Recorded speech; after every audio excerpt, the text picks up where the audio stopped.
Use of variables and operations on them. इस lecture के बाद आप बता सकेंगे कि वेरिएबल्स को कैसे यूज किया जाता है, एक्सप्रेशंस क्या होते हैं और उनकी एग्जीक्यूशन कैसे होती है। लास्ट लेक्चर में हम देख चुके हैं कि जब वेरिएबल डिक्लेयर किया जाता है तो मेमोरी में उसके अगेंस्ट कुछ स्पेस रिजर्व हो जाती है और फिर हम उस वेरिएबल को मल्टीपल वेज से यूज कर सकते हैं। फर्स्ट, हम उस वेरिएबल को कोई वैल्यू असाइन कर सकते हैं, हम उन वेरिएबल से वैल्यूज रिट्रीव कर सकते हैं और हम उन वेरिएबल्स पे मल्टीपल ऑपरेशंस परफॉर्म कर सकते हैं।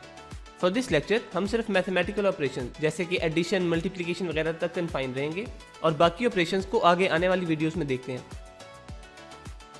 हम जानते हैं कि किसी वेरिएबल को कोई वैल्यू असाइन करने के लिए हम इक्वल का ऑपरेटर यूज करते हैं। इसे हम असाइनमेंट ऑपरेटर भी कहते हैं।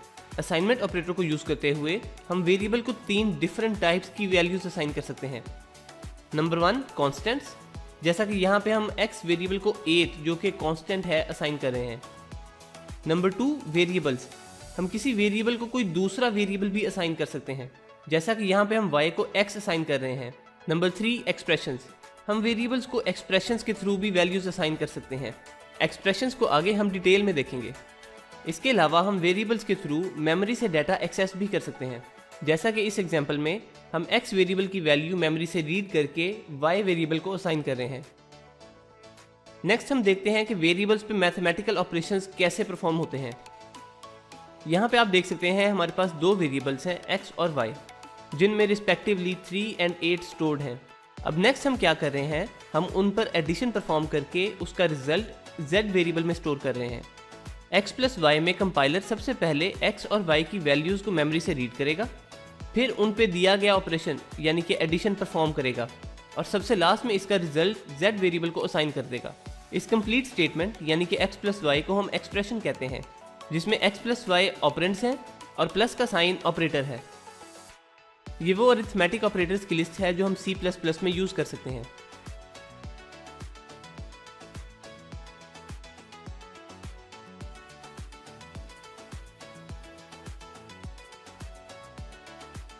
हमने रिसेंट स्लाइड्स में देखा है कि किसी एक्सप्रेशन का रिजल्ट किसी वेरिएबल को कैसे असाइन होता है। अब हम एक्सप्रेशंस को डिटेल्स में समझने की कोशिश करते हैं। एक एक्सप्रेशन वेरिएबल्स, कांस्टेंट्स और ऑपरेटर से मिलकर बनता है। फॉर एग्जांपल 8 + 9 एक एक्सप्रेशन है। इसी तरह x डिवाइडेड बाई 2 - 1 ये भी एक एक्सप्रेशन है। एक एक्सप्रेशन में एटलीस्ट 1 और मोर देन 1 ऑपरेंड्स होते हैं और 0 या इससे ज़्यादा ऑपरेटर्स होते हैं।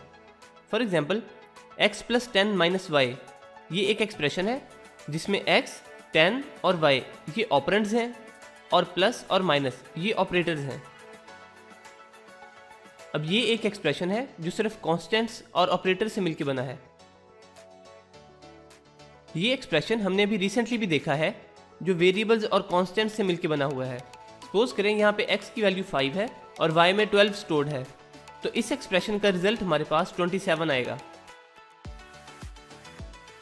हम इस तरह से किसी भी एक्सप्रेशन का रिजल्ट किसी वेरिएबल को असाइन कर सकते हैं। आइए कुछ और एग्जांपल से एक्सप्रेशंस को समझने की कोशिश करते हैं। अब इस एक्सप्रेशन में हम वेरिएबल y की वैल्यू को 2 पे डिवाइड करके z में स्टोर कर रहे हैं। तो 8 डिवाइडेड बाई 2 तो हमारे पास z में 4 स्टोर हो जाएगा। इसकी जगह अगर हमारे पास ये एक्सप्रेशन हो 2 × 5 + 7 तो हमारे पास z में 17 स्टोर होगा। अब कुछ एक्सप्रेशन ऐसे होते हैं जो डिफरेंट वेज में इवेल्युएट हो सकते हैं। फॉर एग्जांपल इस एक्सप्रेशन के एग्जीक्यूट होने के बाद z में क्या वैल्यू स्टोर्ड होगी। एक तरीका ये है कि सिस्टम पहले 10 और 10 को ऐड करे जिसके रिजल्ट में हमारे पास 20 आता है, फिर इस 20 को हम 5 से मल्टीप्लाई करें तो हमारे पास z में 100 स्टोर होगा। अनदर वे इज कि सिस्टम पहले 10 × 5 परफॉर्म करे जिसके रिजल्ट में हमारे पास 50 आएगा और फिर सिस्टम 50 में 10 ऐड करे तो हमारे पास z में 60 स्टोर होगा। तो अब आपके ख्याल में कौन सा तरीका सही है? 60 इज करेक्ट, क्योंकि मल्टीप्लिकेशन की प्रेसिडेंस ऐड ऑपरेटर से ज़्यादा होती है। इसका मतलब ये है कि जब भी किसी एक्सप्रेशन में प्लस और मल्टीप्लिकेशन के ऑपरेटर्स इकट्ठे आ जाएं तो हम पहले मल्टीप्लिकेशन को इवेल्युएट करेंगे। लेकिन अगर हमें पहले 10 + 10 ही इवेल्युएट करना है तो हम क्या कर सकते हैं?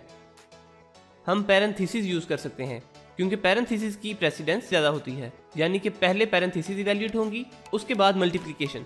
तो अब ये एक्सप्रेशन हमारे पास इस तरह से इवेल्युएट होगा पहले 10 प्लस 10 के रिजल्ट में हमारे पास 20 आएगा और वो 5 से मल्टीप्लाई होके हमारे पास Z में 100 स्टोर होगा। इस टेबल में आप अरिथमेटिक ऑपरेटर्स का प्रेसिडेंस ऑर्डर देख सकते हैं।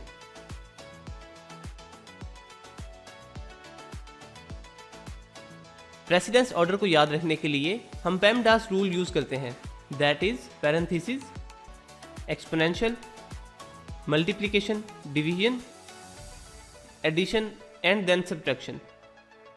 आइए मजीद एग्जांपल से एक्सप्रेशंस को समझने की कोशिश करते हैं। अब इस एक्सप्रेशन में हमारे पास पहले डिवाइड का ऑपरेटर इवैल्यूएट होगा, क्योंकि डिवीजन की प्रेसिडेंस एडिशन से ज़्यादा होती है।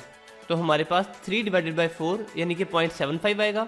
फिर हम उसे 2 में ऐड करेंगे तो हमारे पास Z में फाइनल रिजल्ट जो स्टोर होगा वो 2.75 होगा। इसी तरह इस एग्जाम्पल में पहले हमारे पास 2 × 4 के रिजल्ट में 8 आएगा, फिर हम उसे 10 में से माइनस करेंगे और फाइनली हमारे पास Z वेरिएबल में 2 स्टोर होगा।